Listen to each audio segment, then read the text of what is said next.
知北游故事中感悟生活之道。大家好，我是明德君。在浩如烟海的中华传统文化典籍中，庄子的著作犹如一座璀璨的宝藏，蕴含着深邃而独特的哲学思想。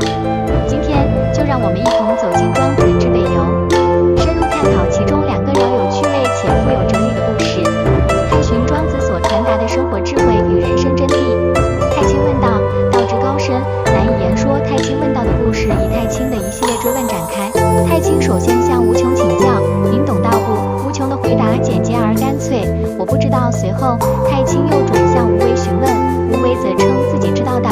太清进一步追问，道有名目不？无为给出了肯定的答复，并阐述道能贵能见，能聚能散。这一番回答让太清陷入了困惑，于是他又向无始求解。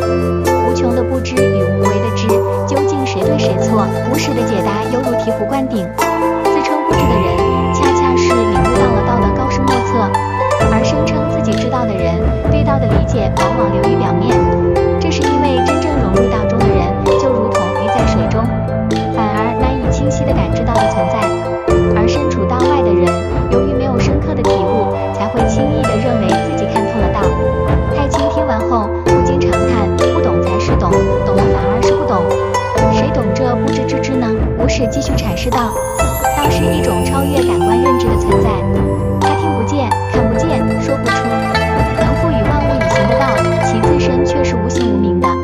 那些轻易对道作答的人，实际上并不真正懂道，即便是询问道的人，也未必真正领会道的内涵。道本不应被追问，因为追问也无法得到确切的答案。强行去问与答，既无法深入了解自身，也难以看清世界的本质。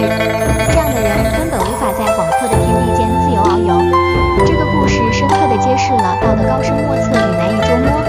道作为一种宇宙万物的根源和本质，超越了人类的语言和认知范畴。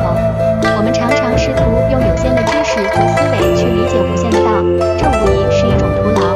庄子通过这个故事提醒我们，对待道要有敬畏之心，认识到自己的局限，不要轻易妄下定论。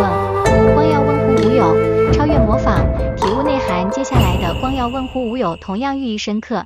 光要询问无有，您到底是有还是没有？无有沉默不语。光要仔细观察无有的状态，只见其隐晦空寂，看不见，听不到，摸不着。光要不禁感叹，太牛了，谁能到这境界？我只能做到有无，却做不到无无。要是能超越有无，哪会像现在这样？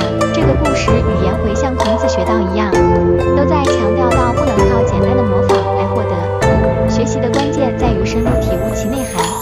每个人对于道的感悟和理解都是独特的，不能盲目地追随他人的脚步。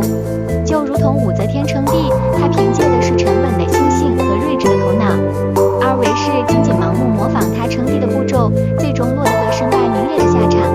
这充分说明，只注重形式而忽略内涵的模仿是注定要失败的。在我们的日常生活中，这一哲理同样具有重要的指导意义。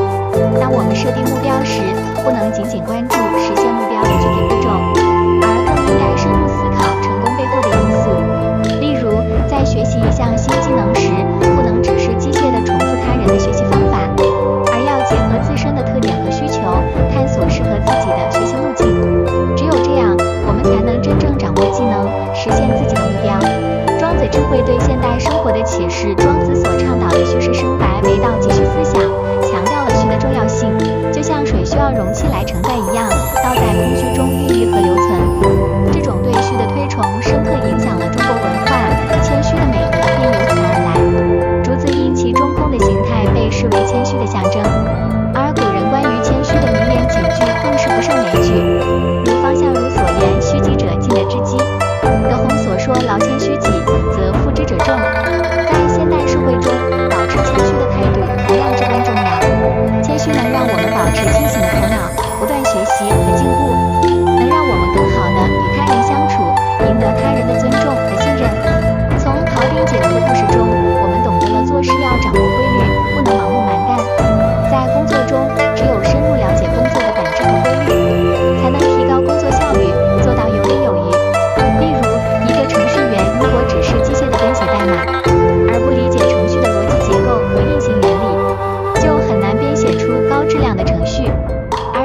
他能够深入研究程序的内在规律，不断优化自己的编程方法，就能在工作中取得更好的成绩。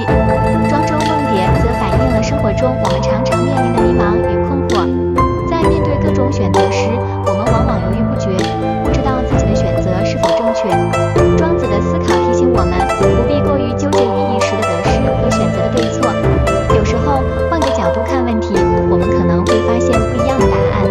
例如，在职业选择上，我们可能会在稳定的工作和有挑战性的工作之间犹豫不决。如果我们换个角度，从自己的兴趣、能力和职业发展前景等多个方面综合考虑，或许就能做出更适合自己的选择。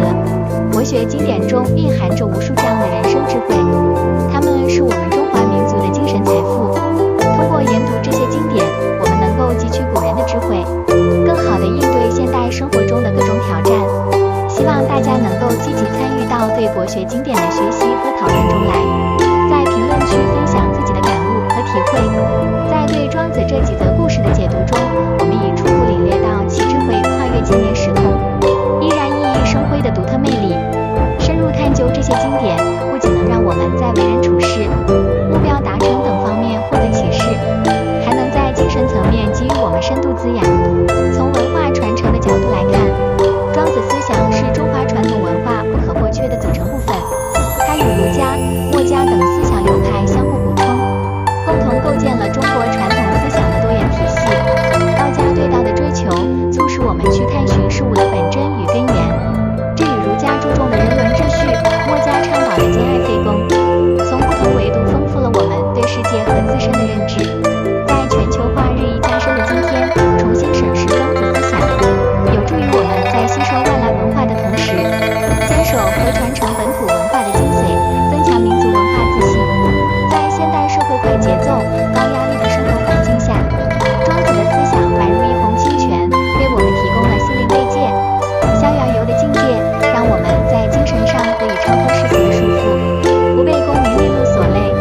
当我们面对职场中的竞争、生活中的挫折时，不妨以庄子的豁达心态去看待，放下不必要的焦虑与执着，在困境中寻得内心的宁静。